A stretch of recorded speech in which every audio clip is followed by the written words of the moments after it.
معصوم فرماتے ہیں علم ایک ایسا نور ہے یقذف اللہ فی قلب من یشاء، خداوند متعال جس کے دل میں چاہے علم کے اس نور کو ڈال دیتا ہے۔ اب فرق نہیں پڑتا کہ وہ شہرہ سے ہو، غلط سے ہو، کنڈور سے ہو، جہاں سے بھی ہو، خدا کا نظر اور کرم جس پر ہو وہ مستقبل کا روشن ستارہ بن سکتا ہے، اور ہمیں امید ہے وہ افراد آپ لوگ ہیں۔ تو ایک ذمہ داری صرف امام حسین علیہ السلام اور شہزادہ قاسم نے جو کربلا میں ہمیں جو درس دیا ہے وہ یہ ہے کہ اپنے وقت کے مطابق ہم نے کیا کرنا ہے، زندگی گزارنا ہے۔ اس وقت اس دور میں آپ نے کس طرح سے زندگی گزارنی ہے،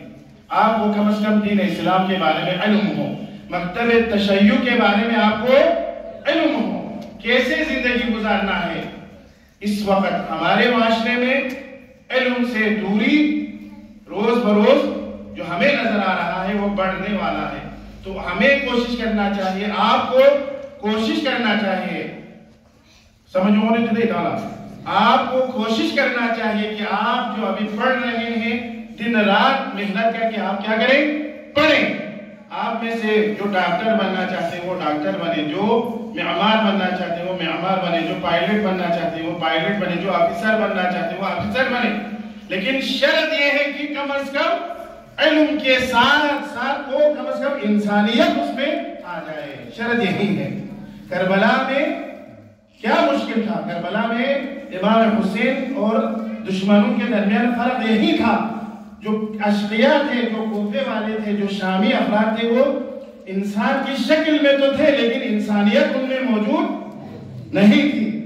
تو یہی کربلا کا درس ہے، ہمارے لیے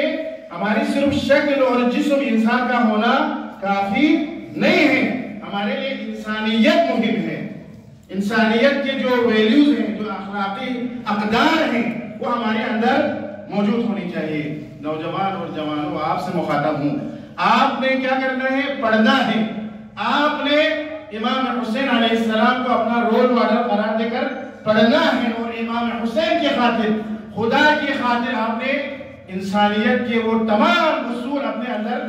لاگو کرنا ہے، اور معاشرے کی کیا کرنا ہے، خدمت کرنا ہے۔ ایک غریب کی مدد کرنا، ایک مسکین کی، ایک بیوہ کی مدد کرنا، یہی سب سے بڑی کیا ہے، عبادت ہے۔ لیکن ہمارے لیے ان اخلاقی اقدار کو سمجھنا یہ بہت ضروری ہے۔ جھوٹ نہ بولنا، مکر و فریب، حسد، بغض، اور جہاں پر بھی اس وقت جو مشکل ہے وہ یہ ہے کہ یہ نہ سمجھے کہ جس کے پاس گاڑی ہے، جس کے پاس بینک بیلنس ہے، جس کے پاس مثلا لینڈ کروزر ہے وہ بڑا آدمی ہے۔ پیسہ والا کبھی بڑا آدمی نہیں بن سکتا جب تک اس میں انسانیت نہ ہو۔ آپ نے اپنے لیے کسی ایسے کو رول ماڈل قرار دینا ہے جو شہزادہ قاسم کی طرح ہو، جو امام حسین کی طرح ہو، جو علی اکبر کی طرح ہو۔ چھو گاڑی کی تو قرآن کو ہمارے لیے رول ماڈل نہیں بن سکتے، ہاں بن سکتے ہیں اگر اس میں انسانیت موجود ہو۔ تو یہ ذہن میں نہ رکھیں کہ میں نے پیسہ کمانا ہے، پیسہ کمانا ہے، پیسہ کمانا ہے، جس طرح سے بھی وہ پیسہ کمانا ہے نا، آپ نے پڑھنا ہے۔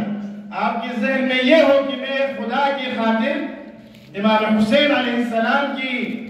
رضایت میں ان کا مددگار بن کر، امام زمان کا سپاہی بن کر میں معاشرے کے لیے ایک مفید انسان بن جاؤں۔ آپ کا ہدف، مقصد یہ ہونا چاہیے کہ میں معاشرے کے لیے ایک مفید انسان بن جاؤں۔ آپ ڈاکٹر بن جائیں، آپ وکیل بن جائیں، آپ جو بھی بن جائیں، پائلٹ بنے، آرمی آفیسر بنے، لیکن آپ کے ہدف یہ ہو کہ کل امام زمان اگر ظہور فرمائے تو میں ان کی مدد کے لیے تیار ہو جاؤں۔ کل ڈاکٹر بننے کے بعد سب کو ناحرے نہ کریں، غریبوں کو اپنے درد سے ہو کر نہ مارے، غریبوں کو، یتیموں کو، مسکینوں کو۔ اگر ہمارے اندر یہ انسانیت ہو تو یقیناً ہم نے کربلا سے کچھ سیکھا ہے۔ اگر انسانیت ہمارے اندر موجود نہ ہو تو سمجھ لیں ہم ماتم کریں،